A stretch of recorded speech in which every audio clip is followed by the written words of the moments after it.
إن الذين آمنوا والذين هاجروا وجاهدوا في سبيل الله أولئك يرجون رحمة الله والله غفور رحيم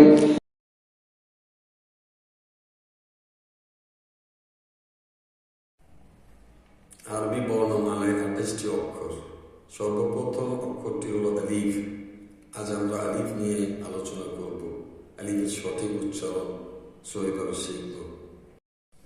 আলিফের উচ্চারণ কণ্ঠনালীর ভেতর থেকে আসে এবং এটি উচ্চারণ করতে জিহ্বার অগ্রভাগ মুখের তালুতে অন্তরকে স্পর্শ করে করতে হয়। আসুন এখন দেখি আলিফ কিভাবে উচ্চারিত হয়। আলিফ। এখানে একটি বিষয় হলো